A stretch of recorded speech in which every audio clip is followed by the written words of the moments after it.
How's it going, everybody? I am Donut. We are reacting to Luke Cage, Season 1, Episode 8, Blowing Up the Spot.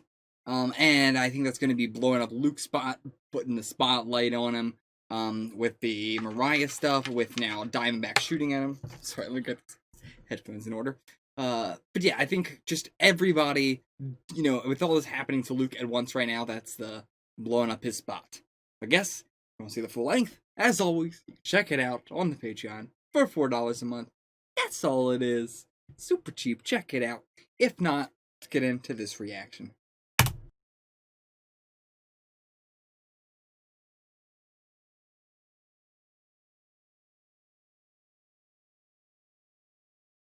Okay, we got big reveals this episode. We got, we learned more. We got a lot of, questions answered and everything. But I gotta say, it's probably my least favorite episode of all Luke Cage so far. And I hope that's just because we're in this sort of transition between Cottonmouth and Diamondback as our villain right now. Yeah. Even though Diamondback was always behind Cottonmouth's all that stuff. But, overall, this episode felt not that well paced. I really like when we hold on characters' emotions and stuff a lot of times. But this episode just felt like we were, like, specifically the whole fight with Luke and Diamondback in the theater house felt totally unneeded. It wasn't that cool of a fight either. Like, I was really excited for it because it's a really cool set piece. Yeah. It looked awesome, but as a fight, not that cool, not that interesting. Yeah. I was hoping we were going to get, a little bit more. But because Luke, like, it was interesting that we got a fight because Luke was wounded, and so Diamondback was able to just have a fist fight with him and kick him in the wound and all that sort of stuff. That was cool. But for as long as it went on, for as much as they were building it up, like, just that part, they spent so long in this episode just building up Luke going to there, him being, like, I was excited for it because it is a very asymmetrical fight. Like, Diamondback has one thing that can really, really hurt Luke, whereas Luke has everything else. And even, like, near the end of the fight, like, I think the dynamic is interesting. I'm curious to see how we're gonna continue to do this. Since since Luke is going to get better, and Diamondback is still going to be physically the same. Yeah, well, I mean, better. I don't know about that. He's just shot again, and now it continues to get worse and worse and worse accordingly. Yeah, because of the shrapnel. Well, how does the shrapnel work? Okay, so, going to Luke's ability, as Claire describes it, it's not that he has really quick. Do you have any theory as to why the shrapnel is inside of him? What do you mean? We've been talking about this. They say that it all disintegrates, that there's no trace left behind. Right. So, is it just taking a long time? I think it is, I think it has to do with what the bullet is. Like, specifically the fact that it is Chitauri metal, and it does seem like it touches something and then drills into it, regardless of what the material is. Like, in the wall, for instance, the wall is definitely softer than Luke Cage's body, but it doesn't go through the wall or anything. It goes, like, right in the middle. Yeah. It seems like the bullet always goes right into the middle of whatever you shoot it at, and then it spins, and then it explodes. Right, so, but the main thing was that it said it was supposed to completely disintegrate. Disintegrate any evidence. But, like, now he's got shrapnel inside him, and I'm just not sure how it works. What I'm thinking is that I think Luke's body is too strong for the explosion to have, like, completely disintegrated the shrapnel. Like, I think his body, like, preserved the shrapnel. Okay.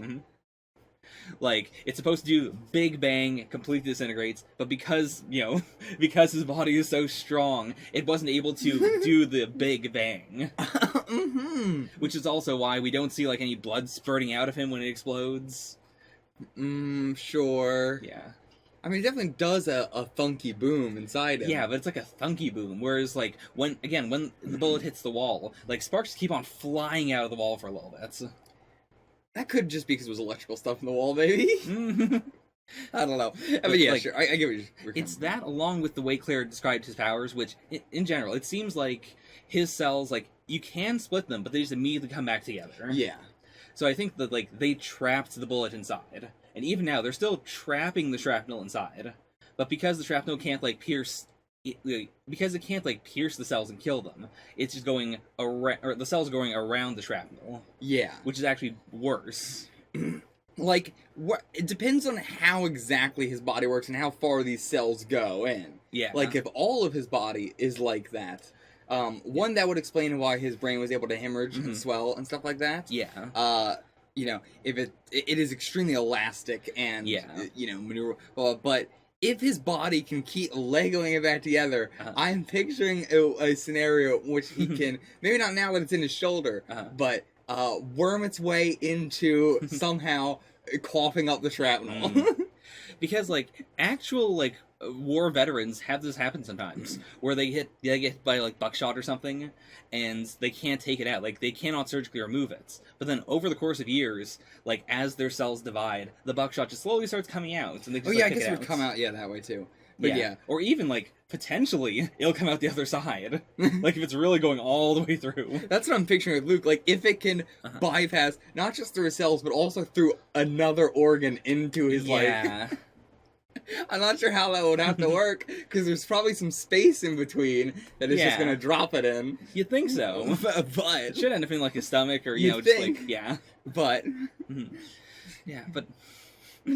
It feels very unique. Yeah, I'm curious to see how we're going to go about... Like, if we don't get the shrapnel out, then what? Like, if it's not, you know, it somehow works its way to get cough it out or shit it out or something. I can't shit out shrapnel. Oh, no. Oof. I do have two theories about Even the unbreakable shrapnel. skin, no thank you. So, theory number one. I don't think this will work because it's shrapnel, because it's, like, spreading. But if they could get, like, a Chitauri-made scalpel, like, you know, they get rid of the virus, and then they just have the metal. And if it can cut the same way that the bullet cuts through Luke, like, if they just take a bunch of bullets and turn it into a scalpel... That's also good. That's also a good point here. Luke either has to have already had the vaccine for the Chitauri metal, or they're just going to... Like, that's going to be a plot hole. If he... Like, why would he have already gotten the vaccine? Is this just the thing that they're doing for everybody in New York now? You in New York, you gotta get the Chitauri vaccine. Or maybe these South Americans are just spraying down the metal to kill the virus. Maybe that is possible. Maybe instead of using the vaccine on the thing, you can use it on...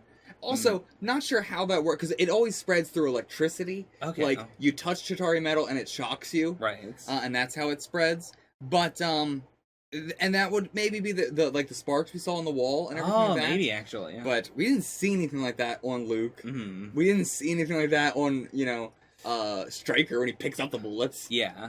So. I mean, they would have definitely had to have... I can't imagine Stryker knowing that this has, you know, an alien virus on it and then saying, yeah, just don't do anything about that, I'm just gonna pick this up.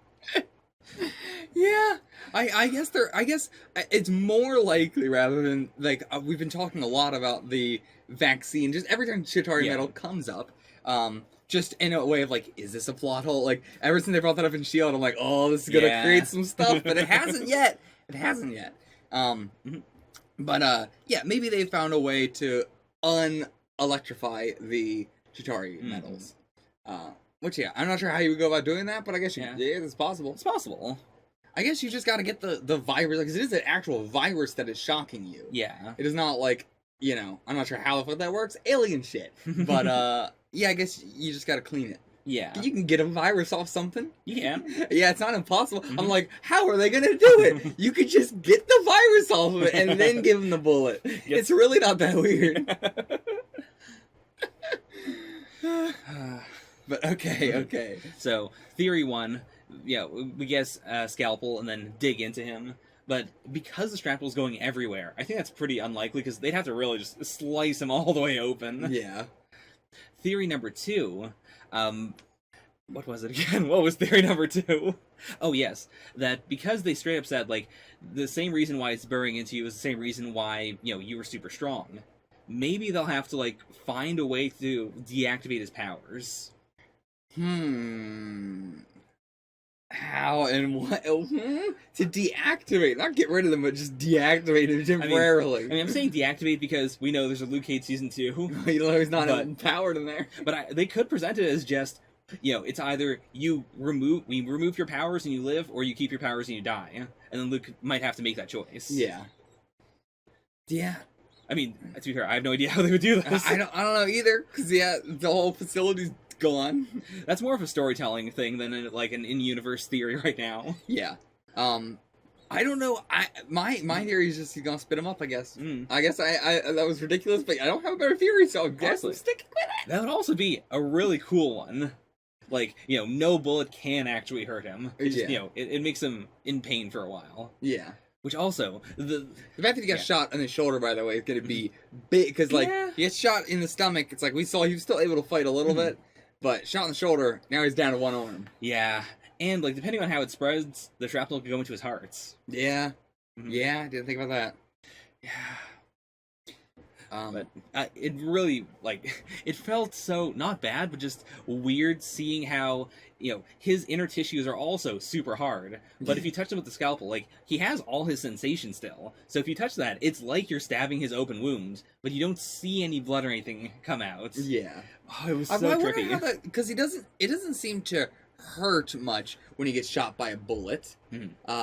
It doesn't he doesn't go. It doesn't seem to sting him even or anything. And like also when they were like holding the scalpel against his skin and stuff, or a bandsaw against his stomach. Yeah, it doesn't seem to actually hurt him at all. Doesn't even feel any pain. But he still has a sense of touch. Yeah, like if you grope him, he still feels it. So. Yeah. So how the fuck does that know. work? Or is he just a badass and just put a power saw to his stomach and it's just like, yeah, it's totally cool, I'm fine. It could be that, like in the same way that when Claire asks, "What level of pain are you in?" he's like, "Yeah, 3." Yeah, like it could also be like a thing of like if he like flexes his muscles, then it's more unbreakable than like if someone's like touching you like this, your skin gives, but if you flex yourself and they try and just lightly grope you, it's gonna be a lot harder. So to push one into your skin, but you're still gonna have the feeling, right? At the very, you're still gonna have the feeling. It could also be he is preparing himself for it, so it's fine. Like he knows he's about to hit himself with the saw, so he's really prepping himself for it, so he doesn't flinch or anything. Yeah, but there's a lot more I would go to than a power saw if I could feel it. Because that's over and over and over and over again. Okay, I still don't know how this works exactly, but yeah. So, big reveal, Diamondback is Luke's brother. Definitely was not expecting that. Was not expecting that Way at all. Wild, out of left field. I'm just gonna tell you right now, I was not expecting that one. Yeah, I imagine that was also pretty different in the comics then? Yeah, very different. Is Diamondback in the comics this guy? Like, is he Stryker or whatever? He is, yeah. What was the full name? Willis Stryker? Oh boy, what was it? I think it was Willis Stryker, yeah. But yeah, like, same guy, same general look, completely different backstory. Yeah.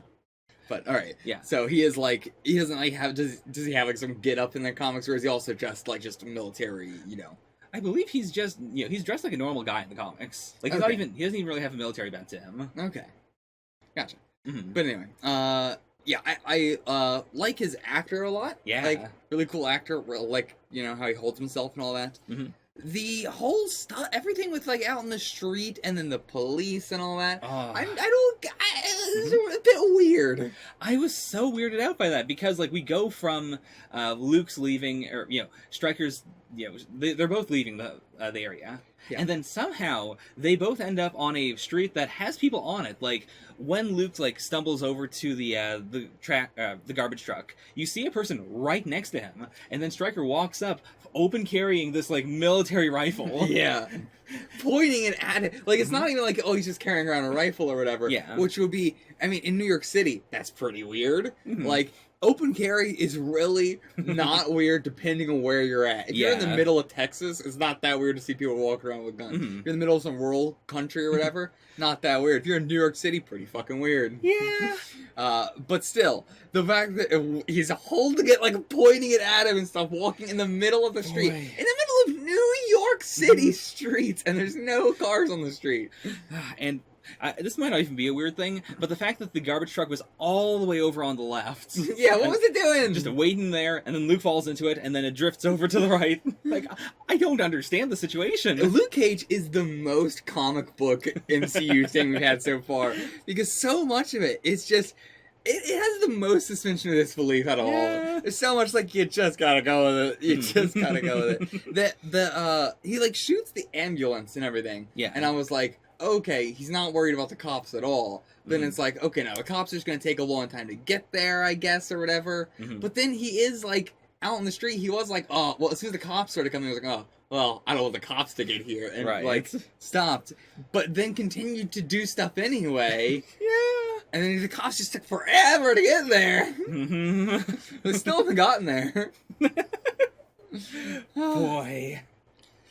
But yeah, there was everything revolving around Diamondback fighting Luke this episode. Not that cool. Really weird. Very strange. But everything else, I dug about this episode. I like. The whole Mariah and Misty stuff. Do you want to go into that now, or do you still have some more stuff you want to talk about Diamondback and Luke? I've got some stuff for Diamondback and Luke. Yeah. What do you got? Like with Diamondback specifically, I like that. Like, I've had a problem with the whole, like, Luke is Jesus thing that we've been doing, and the Judas bullet. Like, it felt really forced when Shades brought it up. But now that I know that, first of all, they're brothers. Secondly, their father was a preacher. And, like, Diamondback we knew that Luke's father was a preacher. Yeah, but knowing that, their father, Also, I'm so bad that I didn't guess that. When he said my father was a preacher, I was going to say, wait, is he like Luke's brother or something? But I was like, I guess just coincidence. Like, I guess we're setting up a parallel between them. So I think you can even see my face go like, I guess we're just doing a parallel thing. But man, I wish I brought that up now. But yeah, I appreciate that, his father is essentially the source of most of the biblical stuff in the series. Yeah. Like, it makes it less weird to me now that I know there's a thorough line there. Yeah, it is. I'm still not sure how I feel about Luke taking after that with his name and all that. But, still, yeah, I like that it is linked back to one character. Also, so Carl left Stryker to rot, and his mother destroyed herself. So I'm assuming Luke's dad probably had an affair with Stryker's mom. Right, clearly. But I did, so I do have a little bit more theories about, well, not theories, but just like I want to talk through what more information we got. So, like, he left him in a gutter in the streets, right? In the streets, he said. So, like, this is not like, this is assumingly in in America, I would assume. Yeah, I'm assuming Georgia. Sorry, Georgia, yeah. I was going to say, stop saying New York, so like, no, he's not from New York, but I couldn't remember where he's from, Georgia. But yeah, I thought that they might have been, like, military, like, maybe even if they were brothers, they were coincidentally in the same, like, military regime or something like that. But no, it seems like whatever has happened to them in Georgia, and then Luke joined the military, and then Stryker joined the military. Yeah. Separately, maybe? Or maybe together, and they were also in the same regiment, but it seems like the last time they saw each other was Georgia when he left him in the streets. Or it could be they were, actually more likely probably, they joined the military together, coincidentally, didn't know they were brothers. Right. They both stopped, either left the military or, came back home or whatever.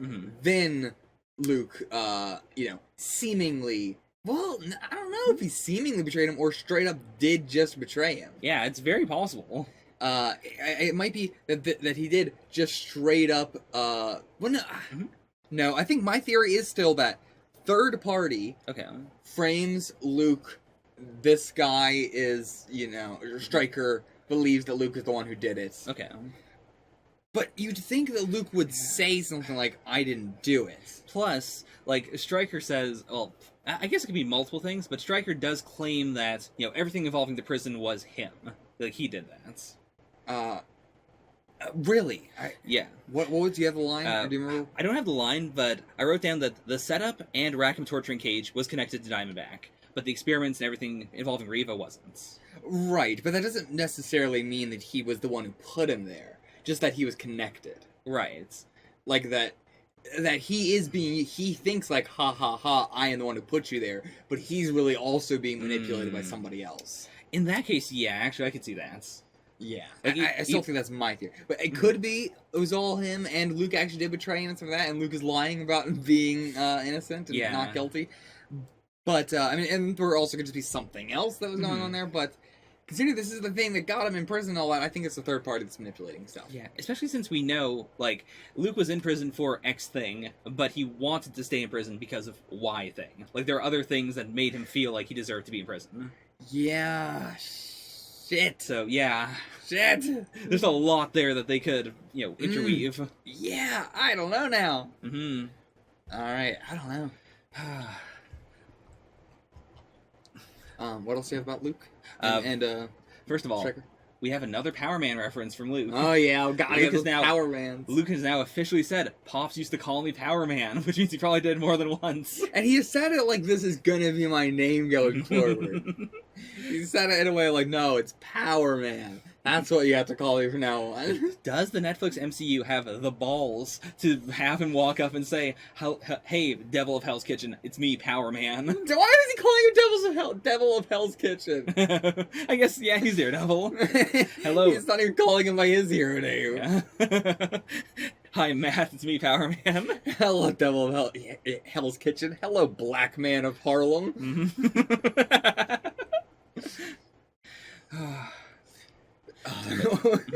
But yeah, I don't know if they will have the balls to just use Power Man. I don't think so. I don't know though. They might. It's so lame though.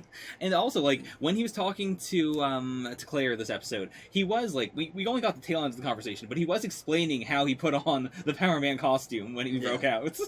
So I don't know. Maybe we'll see him in it again at the end of season 1. Maybe. I also was talking about, like, I haven't really been watching reactions to the MCU in general, just because I don't want to be spoiled on further. So, like, people are watching the MCU all out of order. Nobody is watching it in order like me, so I can't really watch anybody's reaction to any of the shows without potentially being spoiled on something else. But I was just thinking about, like, man, if I was just, like, watching... specifically like Blind Wave, they're big like comic people. With watching their reactions to Jessica Jones, I cannot imagine how confused I would be, or how autistic they would sound if, like, watching somebody's reaction cheering for when Kilgrave is like mind controlling Luke, and it's like oh man, Purple Man and Power Man are teaming up, and it would sound like the most, surface level. They are just like, they've forgotten the characters' names. It was like, oh, Power Man and Purple Man are fighting. So many, like, I'm so used to that as like the trope for superhero stuff. Like, oh yeah, it's Power Man and Absorbing Man and all this. Yeah. But like, I really haven't felt that much until recently. Like, even Absorbing Man was like one of the closest ones with Creed, where I was like, Absorbing Man is pretty, it's so generic. Yeah. But, yeah, I just wanted to get that out there. The names are becoming so much more generic and so much more stereotypically comic booky, and I like it. They've got the confidence now. Yeah. I mean, they didn't have the confidence to say Purple Man, but... Okay, so you wanted to go to Misty next? Yeah. Yeah. So, first of all, we gotta get the elephant in the room. When she went full cop mode activate and start choking Claire. Yeah. Oh, boy. I don't even know what to say about this. Just... Yeah, I somehow I didn't see it coming. Yeah. I didn't think the show was gonna go there. I was like, no, Misty is our good cop. Even though I'm glad I said in this episode, I'm pretty sure at the beginning of like, I don't like Misty as a character. She's a bad cop. She's a bad person, and she's just dumb. And now she's just super aggressive too. Yeah. Like, she always was that, but I wasn't thinking about that when I listened to her, but she always has been extremely aggressive. Yeah. I was chastising her on that all the way back with the Chico stuff, where she's like pressing on his wound, not to get even any more information out of him, but just like, see you, Chico. Oh, you bastard. Fuck you. Or when Cornell is like, trying to subtly state, like, Michael Laura didn't say you're a bitch, but you a bitch. And then she says, well, let's see who's the bitch in prison. I mean, okay. Sure. As a cop, yeah. But, like, that, what do you expect her to say? Like, he was calling her a bitch. Fine. I mean, I guess that's the thing, like... And that's also her shtick. Yeah. I would say her gag is "Don't call me bitch." Fine. I would say, actually, I guess not. I would say the big, not gag, but almost in a gag, because it's almost used in a comic sense, even though the point getting across isn't comic. Okay. But don't call me bitch, don't call me nigga. Those Yeah. two, all the women say don't call me bitch, a lot of the guys say don't call me nigga. Yeah. Or they'll just like, like Cottonmouth will... Like- did Cottonmouth say don't call me nigga? No, he never did. Yeah, I'm sure but he would like call lesser people that or whatever. Yeah. But like, who he looked down on and stuff. Yeah, and he was fine with being underestimated. Yeah. But yeah, that seems to be a big reoccurring thing in the Yeah. show. People, Luke is the same way, willing to use it, but then saying, "Don't say it to me." Also, speaking of parallels, Scarf says, when he's taking out Chico, he says, "Don't worry, we got rapport," and then he kills Chico by choking him out. Misty, before going to meet Claire, says, "Don't worry, we've got rapport," and then immediately starts choking her out. I so didn't even think about that. Oh my god! I mean, as we learned, Scarf is the one who taught her how to be a police officer. He's the one who taught her rapport. For better or for worse, it's consistent. Yeah, Scarf definitely taught her. Oh my god. Scarf seems like a real Steve Grossman. Does anybody know what I'm talking about? I don't know. Yeah. He's like a very a guy who trains the police to kill. Oh and all right. that. Okay, yes, I've heard about him. I didn't remember his name, but yeah. You can remember him because he's a gross man. We get new character in the police this episode. Well, we got our last episode. Oh shit, was that last episode? Yeah, the inspector. Oh shit, I guess we didn't talk about it all last episode then. We may have a little bit, but not a lot. Well, let's talk about it now then, 'cause Yeah. I don't think we talked about it all last episode. How do you feel about her? I like her as a character. I'm suspicious of her, but as I said in my notes, even if I feel like, oh, she might be dirty because, she's connected to Mariah, they went to the same sorority, at the same time, the things that she's done have been stopping Misty from choking out an innocent woman, saying, "Do you want to press charges against this woman who choked you out?" Yeah, that, honestly, I was totally against her the whole episode just because she's a cop, but do you want to press charges against this cop who, just did that to her? I mean, in that circumstance, there's not really much they could do because it was probably on camera. And I mean, to be fair, doesn't fucking matter. Yeah. So at least good on her for that anyway. Yeah. But I think she is a good character example of what is wrong with the system as well. Now Misty is having someone who is direct, the whole scene with Mariah and everything. Okay. Misty, Misty would probably be a much more interesting character if she wasn't a cop. Okay. If we go down that route. I hope we go down that route, and I think then in retrospect she'll be a lot more interesting of a character. But right now, even now, I'm not sure if we're going to do a thing of her not being a cop. I hope so, but I don't know. I honestly could not tell either. So, if we go down that route, I think in retrospect I'll like all this a lot more, but right now I'm just kind of like... not that interested in the police side of things. It's not that entertaining even, really. Okay, yeah. It's just kind of boring sometimes. I do think... It was interesting, I would say it's very interesting in the beginning of the show, but right now, for the past couple episodes, they've not really been doing anything. They're just kind of reacting to stuff, so it's not that entertaining. Right. That's what I get it.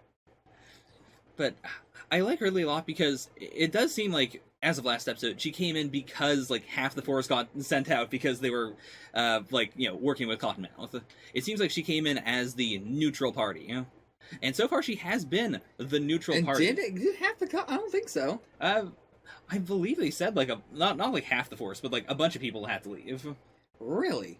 Yeah, because Scarf gave up the names of all of the corrupt cops. Right, but I thought that was only if they went through with all that, but none of it actually stuck. I don't know. I mean, we definitely haven't seen, the other two corrupt cops that we know of again.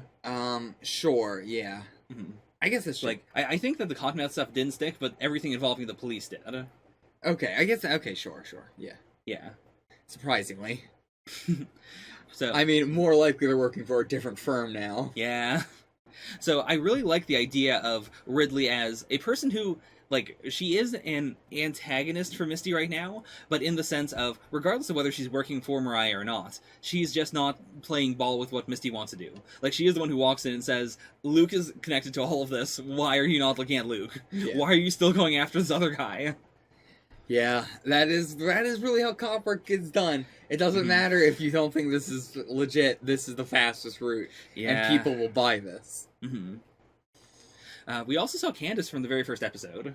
Yeah. Glad we got to see her again. Well, I'm glad we got to see her again. I just, in the sense of, I like bringing back old characters. Yeah. Not in the sense of like, oh, I'm having Candace again. But in the sense that, yeah, I like bringing back old characters. Yeah.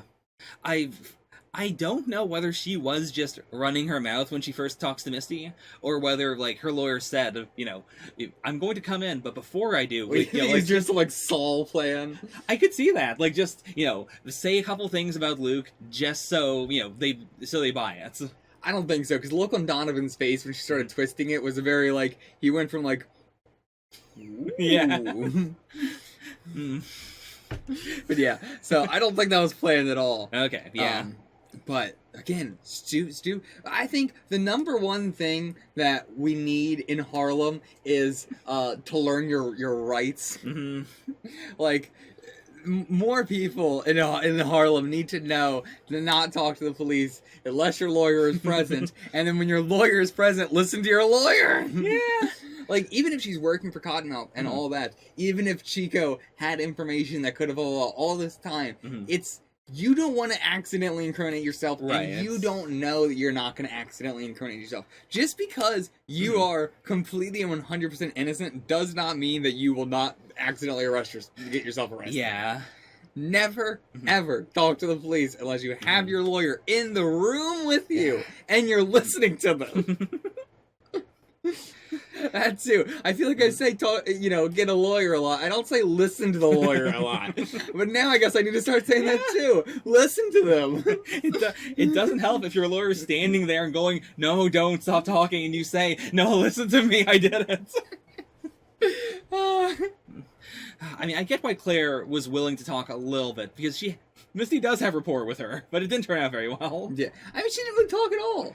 She talked a little at the start, but just to say that Luke is innocent. Yeah. I mean, that's all she didn't really... right. I mean, she is talking, but yeah, I get your point. I thought you were saying giving up information or anything. No, like she didn't give up any information. Yeah. She was very good about that. I get from a show perspective, like when I say don't talk to the police, I get from a show perspective, we're still going to have them actually literally talk with the police, like say, no, I'm not going to blah, blah, blah, just because it's a show and they're not going to have them sit there and be silent and everything like that. But I will take the character not giving any information as a real life equivalent to the person not saying anything. Okay, sure. Actually not saying I think that's fair. Yeah. There's a little bit of, leeway you got to give them. But yeah, Claire, though, super badass. I'm loving Claire. Claire is so fucking cool as a character. She really is. Like, season 1 of Daredevil, I was like, I don't give a shit about Claire, Matt. I don't care about Matt and Claire at all together. Not because their relationship is one, because I didn't really care much about the relationship, but also because at the time, didn't really give a fuck about Claire. Felt like she was super generic and very like, oh, here's the ones to stitch up everybody. Right. But yeah, now that we've gotten her through all the stuff with her in the hospital in Daredevil, and now all this shit, and the stuff in Jessica Jones for helping, like, man, she's so fucking cool. I love her. Beating up that, like, her introduction to Luke Cage being, getting her purse snatched and then beating the shit out of that guy and getting it back. Like, oh man, she might potentially be, like, one of my...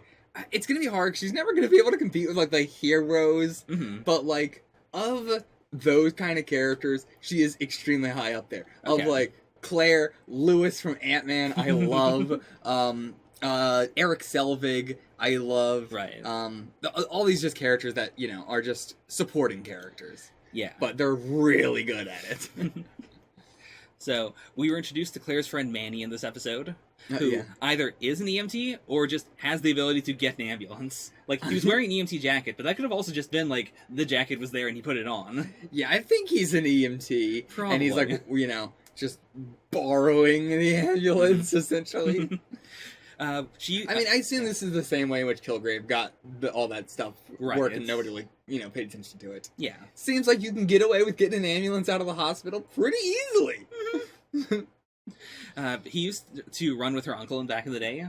I don't know if that's going to come up again, but since it's Luke Cage, I'm going to say probably. Almost certainly. Any character will come up at least twice. I'm calling it right now. Her uncle is gonna be the sensei of Iron Fist. Oh. Big theory. Okay. Big, my uncle, the big anime trope of, oh, my uncle.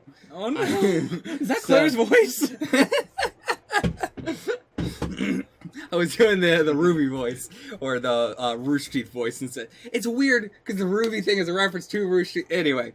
But, yeah, I do think, that was all a joke, but I do think that, her uncle will probably appear in Luke Cage. Okay. I'm sorry, in Iron Fist. Oh. In Iron Fist. I don't know why, but once you said uncle, my mind immediately went, oh, my uncle. And I thought he's going to be in Iron Fist. The only thing now I know about Iron Fist is that it's somewhat martial arts related, which makes sense as all the Netflix stuff is martial arts related. Right. In some way or another.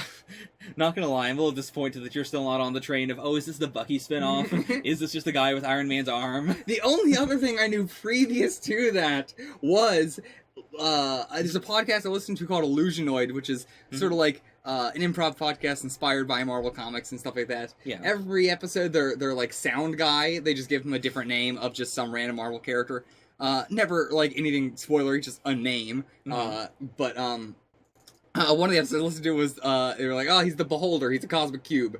And then immediately afterwards, some guy just said, oh yeah, I love Iron Fist. And I was like, what? It felt so unconnected. I was laughing my ass off because it just felt like two random, completely separate sentences. Right. But then I was like, oh, is Iron Fist a cosmic cube? Oh, so many tangents in this discussion. Yeah. Where are we? What the fuck are we talking about? Still talking about Manny. Well, also about the fact that Claire knew that women's clinic was going to be empty. Or presumably she knew it, because why would she take Luke, who's being shot at, to a populated clinic? That's a good point, yeah. Yeah. If, like, that just made me think, like, oh, if she knows, a bunch of different clinics that are, empty, and they have an ambulance, they could do, like, a vigilante ambulance service. Like, instead of just having everyone go to Pop's barbershop whenever they get hurt, if they could just, have a bunch of different places in the city, and all they have to do is send Claire out to go get the hero and then take them to that place.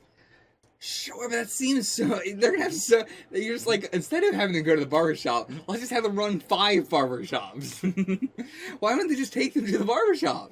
Because it'll get suspicious after a while. If this ambulance keeps on showing up at the barbershop, and someone goes out and he says, oh, I need my haircut. I mean, they know they were at the women's clinic now. Sure. So that's suspicious too. Yeah, but they can keep on using different women's clinics. I don't know. I really think Luke needs someone like Claire to bounce off of. Like, this, the show has been giving him someone to bounce off of. First it was Pop, then it was Bobby Fish, now it's Claire. I mean, it's been Claire for a bit. And for some reason, like, I think the reason why some of my least favorite episodes were the ones where it was just Luke and Bobby is because it's not that Bobby's a bad character. It's just I don't think he bounces off of Luke, and Luke doesn't bounce off of him that well. Yeah, I like Bobby a lot, but there, in scenes with Luke, it just feels like he's talking to, a brick wall. Yeah. Whereas, like, Claire is fun, and she also brings out a lot of the charisma that Luke has, like the quiet charisma. Yeah. Yeah. Them two together actually makes Luke feel funny. Yeah. I really hope they stick around, or, like, if Claire has to venture off because her Iron Fist senses are tingling and she has to go to the next show, like, I'm hoping that someone else can fill the Claire role for, like, the rest of the series. Yeah. I hope she sticks around here. Yeah, I think this is the series where she feels the most fitting. Yeah. Especially her introduction was so badass, it feels like this is where she belongs. Especially this is where she grew up, this is her hometown. Yeah. Alright, let's go on to Mariah and Shades and everything that's going on. Yeah. Boy, Shades did a really good job of covering everything up on the fly. Yeah. Like, very clearly, also, the whole gloves thing, now seeing what that was about, I thought it was just like, to clean up stuff, obviously. Right. But I think it was more specifically to frame Luke. Yeah.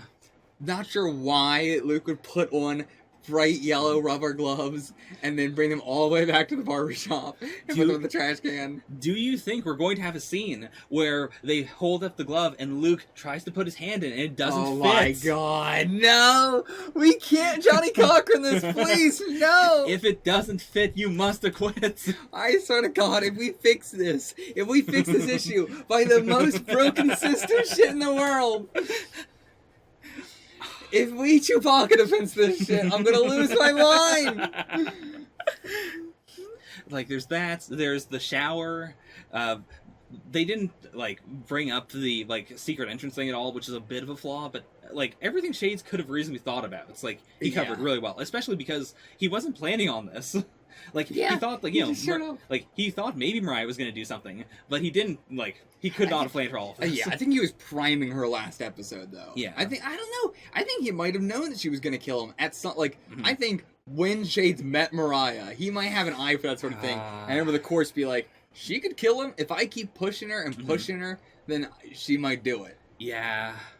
And if I keep pushing Cornell in the opposite direction, if I keep pushing them against each other, Shades like, I know it's not, but he borders so much on like a like grooming her sexually vibe. Yeah, I can feel that. I don't think he has any sexual feelings for her in any way, but it really feels like he's like a sadist. I can see that. I think it is, like, not a sexual thing, but I see Mama Mabel in you, and I want you to become her. Yeah, I think he's grooming her for that, but I think he also might have some sort of, like power trip-ness where it's like, he seems to like just having big dick energy, you know? Like, whether he likes to actually, you know, assert his power and do stuff, he just likes to remind people that he has a big dick. Right. He's just, like, constantly doing that. And with the way that he touches people physically and holds people and that, is super power aggressive stance. Or even the Shades themselves. Like, I keep on thinking of the first time we see him, and he walks up in the Shades, says he's with Diamondback, takes them off for a second to say, like, I gotta look you in the eyes, and he puts them back on. Yeah. It's just oozed power. Shades is so fun to watch. Yeah. I gotta say, I don't think he's that interesting. I think he's very surface level, and what we don't know about him, there's not much. There's not a question, right? There's not a clear question. It's just like, you know, we don't know much about him. Yeah. So he's not that interesting, but he's very entertaining. I hope we get more on him, but he's not like, oh, I can't wait to find out what the answer to this is or the answer to that is. Or I could see him going either way. Like, the series might, like, just not develop him, and then he'll just be, you know, that guy who everyone likes because he was really cool, but that's kind of all he is. Yeah. Or they could, like, they've hinted at his past, so they could do, like, a whole thing with him. Yeah. I could see it going either way equally, whereas in a lot of, like, the characters... Mama Mabel thing definitely gave him a little bit more of a, intrigue. Plus, but like, not, like, much, you know, he's just like everybody else in Harlem. Yeah. But if we want to explore the past now, like, we don't have Cornell and Mariah to bounce off of each other to tell the backstory. Yeah. So we could get, like, a different angle of it. Especially since we haven't really seen what Mariah saw back then. Like, we were following Cornell, even though Mariah was in the flashbacks. Yeah. So we could get a flashback that is Mariah-centric, and then, like, off to the side, there's Shades. Also, how old do you think Shades is? Like, maybe 30s, I'd say? Yeah, I guess. I was thinking, like, little late 20s. I was thinking, like, or youngest would be, like, 25, 26. Okay. But, yeah, I was thinking, like, late 20s. So, yeah, about that. Whereas, like, Cornell and Mariah are in their, like, the late 30s, maybe 40s. Yeah. I'd say, like, I've always thought of Shades as being, like, you know, 5 years younger than Cornell. Really? I thought it'd be, like, 15 years younger. Really? I feel like they're a very big age gap there. Especially with Cornell. Like, Cornell looks very old. He does. True. He looks like 40 coming on 50. And we do know that, again, Mariah changed Cornell's diapers. So that's got to be, like, you know, an 8-year difference or so, at least. If not more. Oh, yeah, I didn't even think about that. I'm saying, like, oh, Cornell looks like he might be pushing on 50, but... I mean, that also just might be because he's very, you know... He's got a lot of detail in his face. Yeah. He's real wrinkled. Plus, like, he's had all the stress of, you know, running this big-ass crime empire. Yeah. But yeah, Mariah actually looks younger than him, I would say, which we know is not true. Right. But, like, and by a long shot. Mhm. But yeah, even in the flashback, Mariah looks younger than him. Yeah, I'd agree with that. I mean, maybe she is. Do we Hmm. know that she's older than him? I mean, there's the age. It could have been The changing diapers thing Yeah. doesn't necessarily have to mean that she is older than him. True. It could have been like, oh, I had to change your diapers when you're 16 years old. Oh no! You and your baby fetish, Cornell. No! Don't do this to Diamondback. I'm sorry, don't do this to Cottonmouth. Definitely don't do it to Diamondback. Diamondback, I was like, Oh no!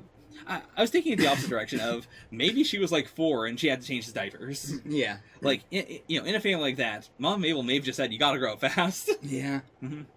They could also just be the same age. Yeah. And she just looks younger and shorter. Yeah.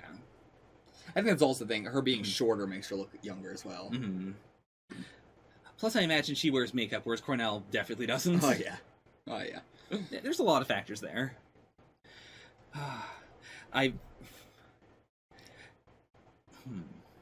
Yeah. What do you want to say? Oh, you just moving on to another character? Oh no, I put this in the wrong place. Oh, okay. Just that Mariah really dove headfirst into the whole criminal mastermind thing. Like, she Yeah. went from most likely Cornell being her first kill, if not her first kill, then, she's definitely not experienced, to saying, like, oh yeah, if Candace talks, I'm just gonna kill her, I'm gonna kill her whole family. I don't know if I would call that criminal mastermind. I guess that's on She mastermind. has gone full criminal, full gangster. Sure, full gangster makes sense to me. Yeah. Yeah. It's nothing that is mastermindy. No. Nothing what she did was mastermind. Shades is the mastermind behind all this. I thought it's an interesting point of comparison that at Pop's funeral, I said that Cottonmouth places Harlem above the people, and Luke places the people above Harlem.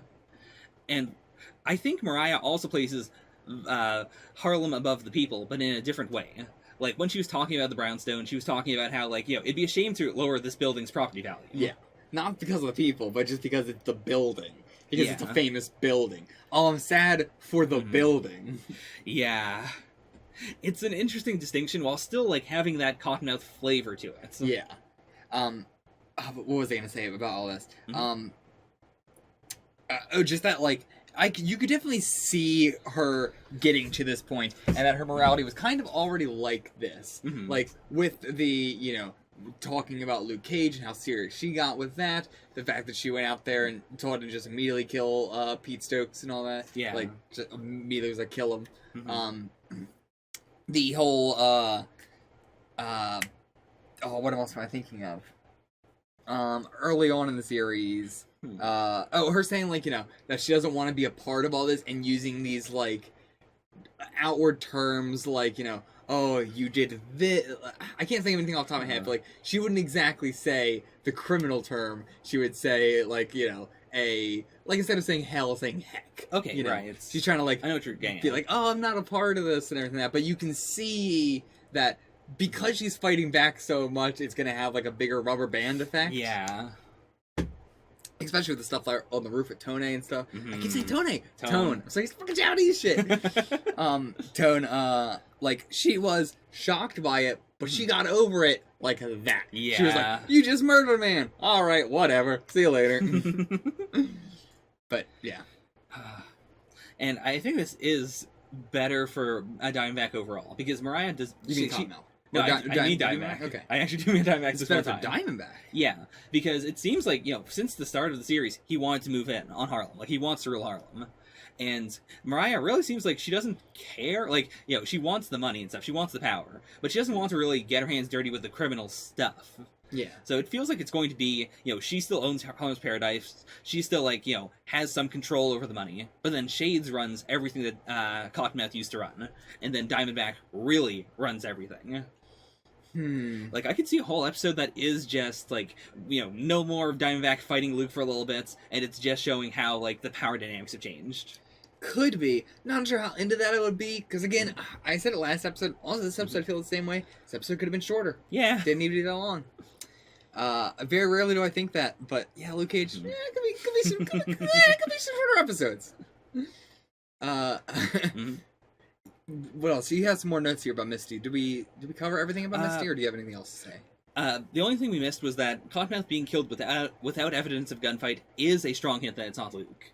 Like, at first you might think, well, the main thing is the bullets. When you shoot Luke, you leave casings around, you leave the physical bullets all over the place. Yeah. And any time anyone has ever seen Luke and there's enemy, they immediately try to shoot him. Not recently. Zip didn't when they when he went to go get the drugs and all that.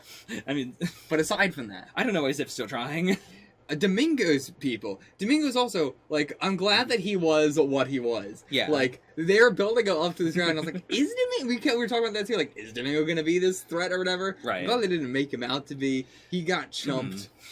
He was also, like, didn't watch the news or anything, had no idea what was going on in Harlem. Yeah. It's been weeks, everybody in Harlem knows, and he didn't know. I'm glad that he was such a chump. I think that is such a strong way to show that he was not a part of the community. Yeah, and, like, he, like, declares war on Cottonmouth, and Cottonmouth is so afraid, but nothing happens. Yeah.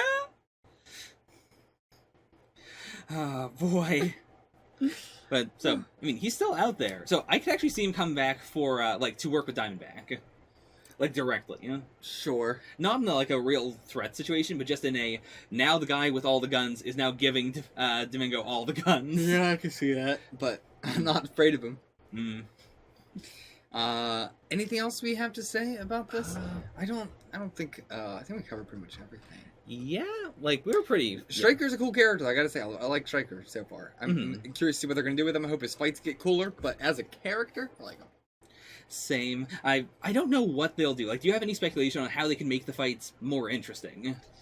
Like, without, while maintaining this dynamic of Diamondback has the bullets, Luke has being invincible. I don't think I would have thought the fight was not...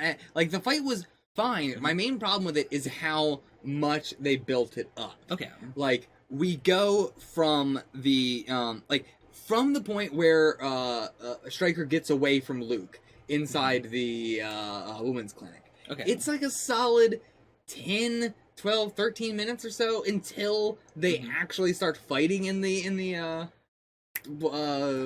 theater. There's so much that feels like this is going to be a big climactic fight, but it really isn't. It doesn't really change the fight in any way. Yeah. It literally ends with Stryker leaving the building and then Luke chasing. If you cut all that out, nothing would change. Right. And that's my problem with it. I think in a fight, something needs to, even visually, the characters need to give them a scar or something, or a bruise or whatever, But you can't have character fight, that guy gets away, or Stryker gets away, Luke follows, they go into a building, they fight, Stryker gets away, Luke follows, now the climactic, he shoots him. Right. Which is what they were building up to. Even in the theater, shooting in the back of the head, could have equally done it there, but they didn't do it there because they needed it to be outside in the dumpster. But they could have just had Stryker walk that way. Right. And then Luke follow him that way. They didn't need to do the whole theater thing. So that is my problem with it, is that, not that the fights themselves aren't that entertaining, but just that they, a lot of times, are completely inconsequential, or are built up as a big thing when like, I don't want to say built up, like, but like, there's so much time spent. There's more time spent getting there than there is doing it. Right. It's so yeah. I think that is my issue. Okay.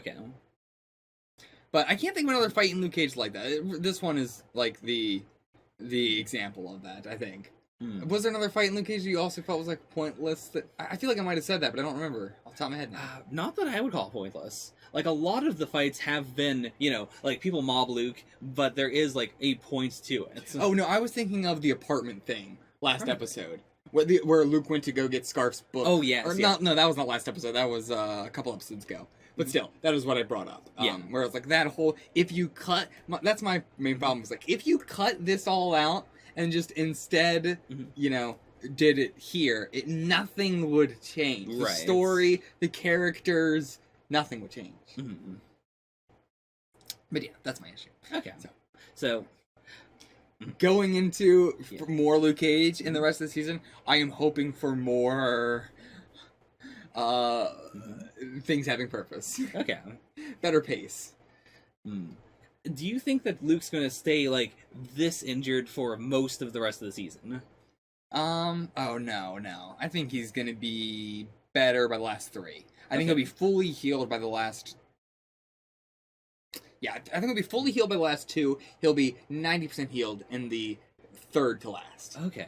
That's my prediction.